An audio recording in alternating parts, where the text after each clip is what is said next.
So we're doing another experiment, and in this video, I'm gonna show you how to actually automate investing in cryptocurrency. At the same time, automatic din siyang kikita ng dividend-like or interest income.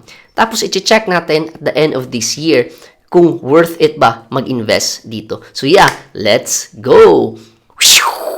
So for this experiment, I'm using a platform called Gate.com. Okay, so if you've been following my previous videos, I actually am investing in cryptocurrency using OKX. However, dun kasi sa OKX, wala yung feature na hinahanap ko, which is yung auto-invest. At the same time, si OKX banned din here in the Philippines. In fact, na-remove na yung app inside the Apple Store, di ba? In the App Store, so hindi mo na siya ma-download in the App Store. But you can still access naman yung website niya. Kaya because of that, I was also looking for an alternative, and good thing, nahanap ko sa Gate.com. And sa platform na ito, nandito yung feature na hinahanap ko, which is yung auto-invest. At the same time, medyo under the radar pa siya with SEC. But again, any crypto platform, pwede yung maban. So kaya invest at your own risk. So again, disclaimer, make sure only invest in money that you're willing to lose. So kaya sa video na to, I'm gonna show you how I'm actually doing automatic investments using Gate.com. And at the same time, if you're interested to check out also itong Gate.com, I'll just put a link down in the description so you could also open an account. Now first, let me show you how Gate looks like.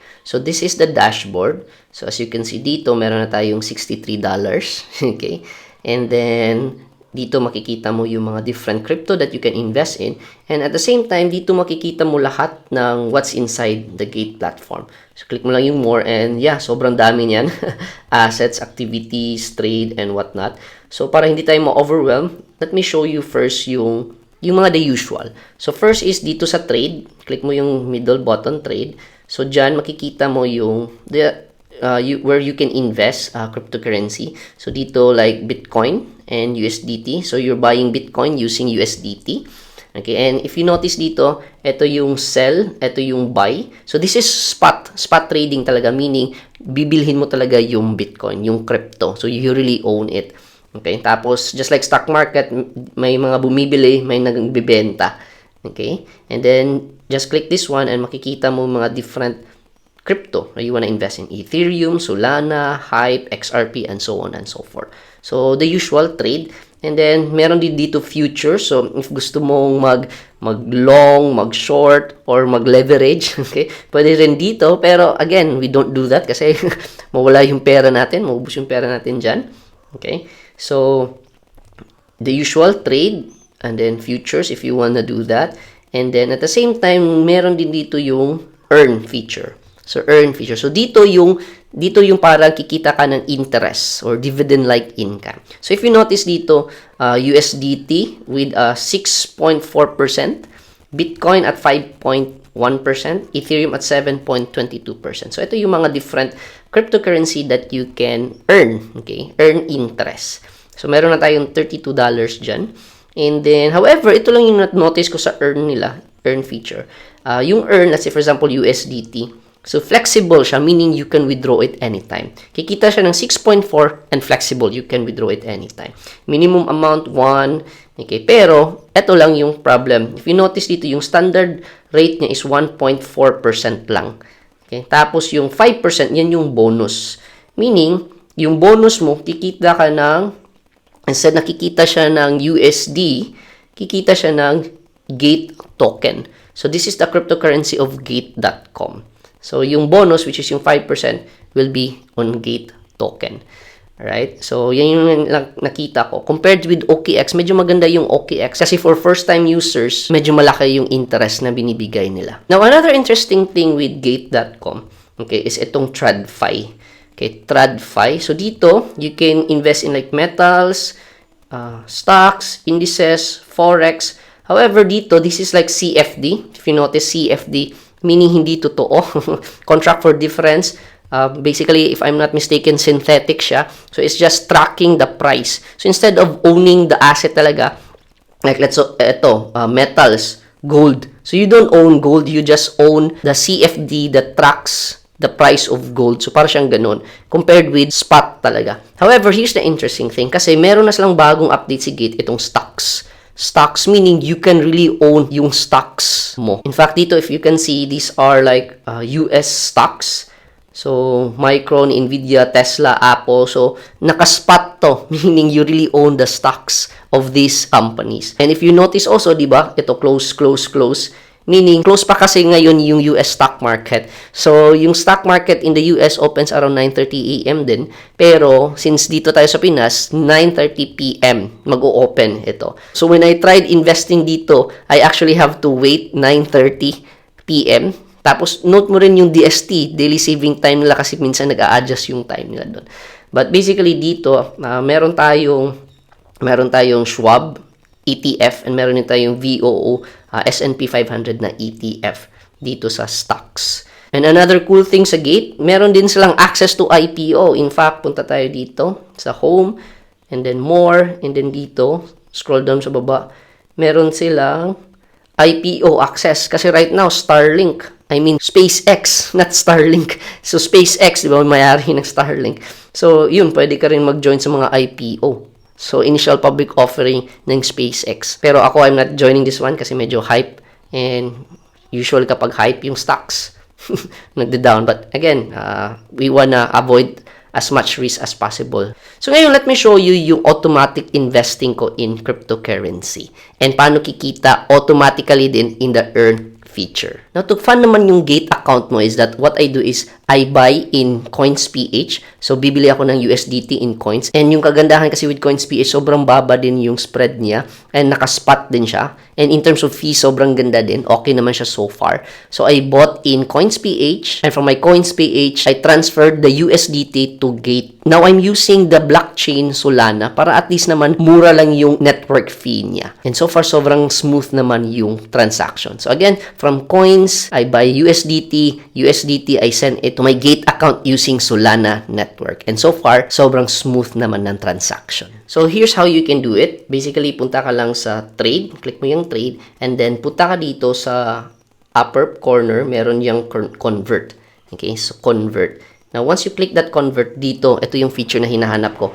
Auto-invest. Okay, auto-invest. And yung auto-invest dito, makikita mo is that you can choose like, ano ba yung gusto mong crypto that automatically may invest. So, dito we're using USDT, so US dollar. And then dito, pipili ka na ng crypto what you wanna be investing in. So, let's say for example, Bitcoin. You wanna do Bitcoin on a monthly basis, on a weekly basis. And then at the same time, click mo yung advance. Dito makikita mo yung pangalan like Bitcoin Auto Invest Plan. And then meron din siyang button na pwede mo siyang i-click Auto Subscribe Simple Earn. Meaning, bibili ka ng USDT. Tapos, meron kang USDT, bibili ka ng Bitcoin on a regular basis. And then, automatic siya dito sa Simple Earn. So, kikita siya ng interest. So, let's say, for example, dito, invest at, you can change like monthly. Tapos, weekly, bi-weekly, monthly. So, anong day of the month, like 5th of the month, anong oras, makikita mo dyan. May edit mo siya. Okay, so basically, that's how you do auto-invest. In fact, let me show you yung mga auto-invest na ginawa ko na. So, click mo lang dito. Dito auto-invest. Dito may button dyan. Okay, so click mo yan. And ito yung mga auto-investments ko. So, dito, we have Bitcoin. Meron tayong Ethereum, meron tayong OMI, tsaka CRO. So, wag nyo lang itong i-include. Hindi natin to include sa experiment, CRO and OMI. Okay, that's just my personal crypto choice. But let's do, for the sake of experiment, i-compare natin si Bitcoin tsaka si Ethereum, compared natin dun sa mga previous experiments din natin. So basically, Bitcoin and Ethereum, tapos automatic siya mapupunta sa earn feature. Let's check nga. So punta tayo sa assets. So dito, this is our portfolio. So currently in our portfolio, meron tayong earn. Okay, so yung Bitcoin, Ethereum, so let's check actually let's check. So actually meron din dito sa earn, meron ditong settings na auto earn. Pwede mo ma-enable na auto earn yung mga crypto mo. So instead na natutulog yung crypto mo inside the exchange, automatic siya na mag-earn. So by the way, yung earn is just like a bank kung saan, di ba yung bank, you deposit money in the bank, and the bank, they can do whatever with your money. They can lend it and whatnot. Okay? Tapos, bibigyan ka ng interest in return. So, same thing dito with the crypto earn.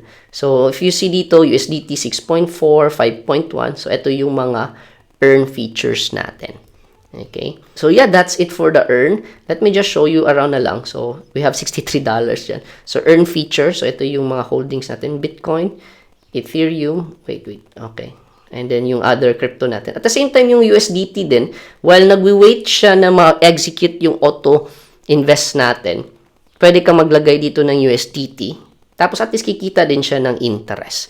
So, yan yung plan ko. Lalagyan ko ito ng USDT. Tapos, by the time na matrigger na yung time natin or yung schedule natin, ito automatic siya mai-invest into Bitcoin and Ethereum. Okay, and tsaka CR1 OMI. But ignore natin to, hindi natin to include sa experiment. Okay, kasi those are micro crypto. So, malilit na crypto na pwede tayo mag-lose money talaga. Okay. And then, meron din tayo ditong spot. So, hindi pala spot. Meron tayo ditong TradFi and meron tayong stock. So, if you notice dito, using Gate, pwede din tayo mag-invest in US stocks. But for me, I chose ETF. So, this is Schwab US Dividend ETF. And meron din tayo yung VOO S&P 500 ETF. Pero ito, hindi siya included sa ating experiment. So, yeah, basically, that's how we do automatic investing. So, you add USDT on your Gate. Tapos, punta ka lang sa convert and auto-invest. And then, mag-auto-invest siya on your chosen schedule. And then, meron din dun button na automatic ma-join siya or ma-enroll siya for the earn feature. And by the way, yung schedule pala natin is same siyang schedule dun sa mga previous experiments natin. Every 25th of the month. So, meron tayong experiment on auto-invest in funds using Dragonfly. Meron din tayong auto-invest in stocks using Call Financial.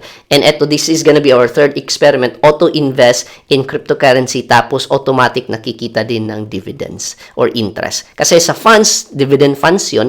Tapos sa stocks, dividend stocks yun.